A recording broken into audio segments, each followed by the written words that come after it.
Bakit hanggang ngayon, hinahanap pa rin ng mga tao, mga millennial, man Gen Z, o lahat ng henerasyon natin ngayon.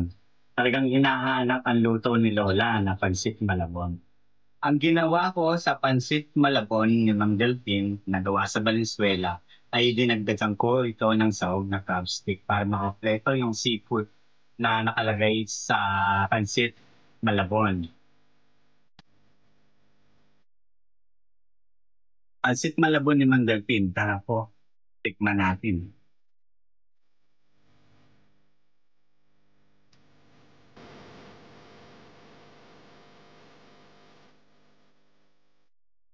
Welcome back natin sa LTE, si Ma'am Delphine Gutierrez ng Ma'am Delphine. Good morning po. Magandang umaga rin po. Bakit kayo sa mga Sir. kaparagay natin? Magandang umaga po sa lahat ng mga Pilipino, lalo ng mga taga-Valenzuela, taga-Valenzuela City.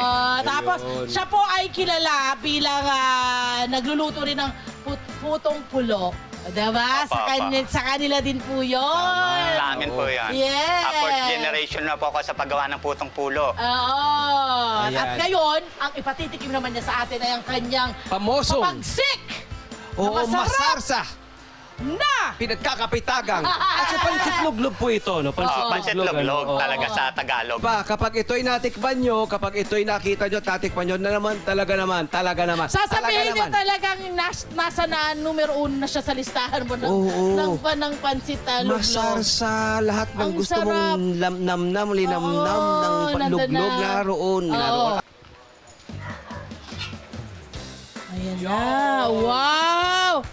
So yan pala yung ginagawa Ilang mo minuto na. po yan? Mga 10 minutes po. Okay. Depende po sa inyo kung gusto niyo yung mas al dente na yung medyo kasi pag al dente good medyo sa bite, sa ngipin, good to hindi the siya Maganit. hindi siya malambot Malapsa. masyado. Yes, Opo. gusto ko yung maganit. Correct. Ayan. Opo. So hindi po yan bubuksan. Hayaan ho yung kumulo ng 10 minutes. Opo. Okay. Hayaan ho natin to na kumulo muna. Ito po ba, Mang Delphine, yung mga ginagawa sa spaghetti, meron dapat asin, meron, Yeah. hindi na kailangan. Hindi na. Wala, hindi Ganyan. kailangan. Ano? Wag po, wag po. Ito po, kasing dagdag alat yun. pampalabok, ano siya, hindi siya katulad ng spaghetti na nagdidikit-dikit. Ang balita ko po, 10 taon na po itong recipe nyo po. Yes. Opo. So na, mag-uumpisa na ang pagluluto natin ng... Ano nga ba yung luluto natin dito? Pansit malabon na Yung- gawa sa Valenzuela. Pero ito po, hindi. Ano po yung... Ito Ito po, yung sauce. ito po yung ano, yung Sauce. pinaka Sauce. sauce po natin.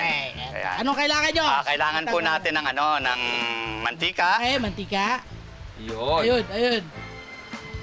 Ay, mantika. Kasi magsusutay tayo ng bawang. Yun na po yan.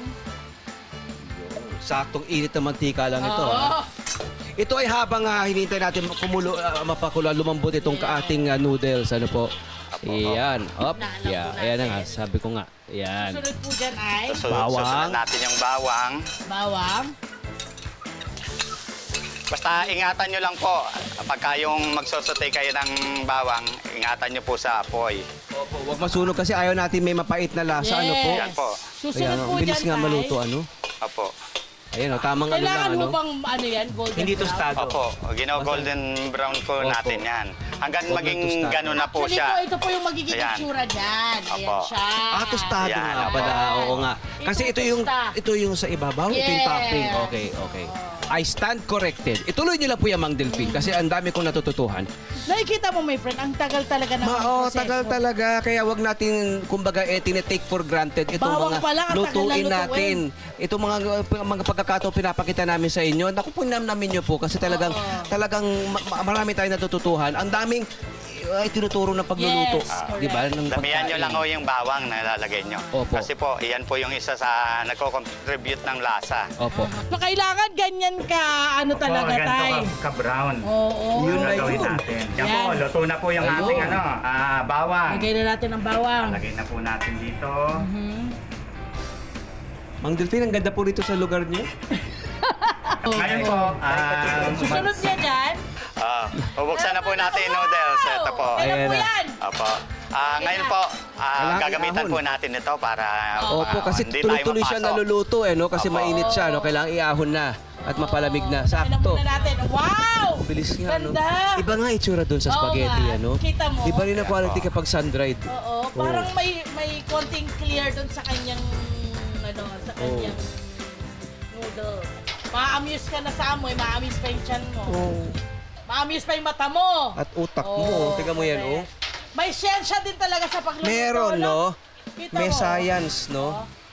At saka said na said talaga si Mang Delfin, no? Kasi bawat noodle may halaga. Yes. Ayan po. Malayo Dahil mararating. may puhunan, ayan na. Dito na Ito tayo. po, ang ating Yan na po yan. cook na pansit. Oo. Tapos, Kung- habang mainit, Oo. Tutuloy po natin yung yung Papalamigin natin yan. palalamigin mo na yan. Papalamigin muna na. Okay. Buti nila mahangin dito po, ano? Hindi kailangan. Okay, this time. Mag-ano tayo ng ng Sauce. ng giniling. Giniling, opo. Okay. Diba? Yan. Okay, Tapos, mantika. Ilalagay na po niya ngayon ang Giniling na baboy Giniling na going into baboy. the pan.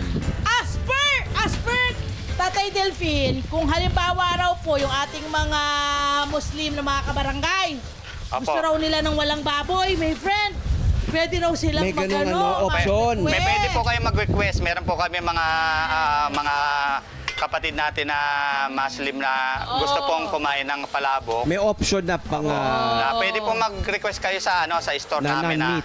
wala pong meat. At Ayun. saka kung sa toppings po na ayaw niyo ng ibang mga toppings, Pwede rin. pwede rin po. Opo. Napapansin nyo, hindi siya naggisa ng bawang na kasama yung meat. Opo, Yung naiwalay. pinaggisahan lang ang kanyang ginagamit ngayon. Diba? Ang Apo, galing apo. nga. Bakit to ganon, Mang Delfin? Kasi po, yung i-incorporate naman natin yan, ihaloin natin. Later. Opo. Ayun. Na sa lahat, magkakasama na siya lahat. Na. Wow, ang hangin dito sa inyo, ha? Nakakatulong po ba itong Sana pagsangga namin sa hangin? Opo. Sana po meron hong magbigay sa amin doon sa ibang lugar sa Metro Manila. Walang kahangin-hangin. Ayan. Okay. Susunod niya naman ngayon ay... Meron po tayong gusto ko kasi sa pagluluto ng pansit, may sabaw siya. Kasi yung usually na pansit palabok natin, wala siyang dry siya. Oo. Reduced na po. Oh. Ayoko kasi nung ganun. Kasi nung inaaral ko, para bang ano ba yung kailangan kasi sa negosyo may innovation Yes. na Yes, ilalagay ka. So siya, kung saan nagmamantika siya, ano po, Oo. tapos po lalagyan niyo kung gusto. Ayun. Okay, Ayan. okay. Tapos, hintayin natin kung ano ilalagay ni Mang Delfin dito sa giniling, ha? Feeling ko ito, yung pinagpakuluan ng... Opo, hindi. Ito po kasi yung pansit namin, wala po tong patis. Ito po ang pansit na Malabon na wala pong patis. Oh! Kasi po, ang nagiging problema po kasi, pagka yung may patis, di ba po, sa atin mga Pilipino, mabango siya. Kaya lang po, pagka yung nakulob na po siya doon sa wrapper na pinaglagyan natin sa Mabaho. bilaon, nagkakaroon po ng foul odor Amoy. po. Opo. Yeah, totoo naman. Opo, kaya po, yun po yung isa na dahilan na bakit ko Tinanggal inalis. mo. Opo, na in-incorporate ko naman na iba naman yung inilagay ko. Kaya ang napansin ko rin, matagal yung shelf life Yes. ng pansit niyo po, Mang Delfin. Opo. Opo, matagal ang shelf life. Hindi madaling mapanis. Opo. Okay, okay po. So, ayan, may Ano po na na po ba? yung susunod maluluto natin na po dyan? yung yung natin. Yung Ngayon po, pork. Giniling. tapos na po tayo. Susunod po Magtitimpla niya. na po tayo ng pansit Malabon na Sauce. Na sauce. Oh, yan Okay. Po. Lalagay po natin yung giniling dito. Okay. Kahit ang lalagyan. Okay. Tapos po, lalagay na po natin yung mga rekado. Aha. Okay, so yan, meron tayong pork. Ano po susunod?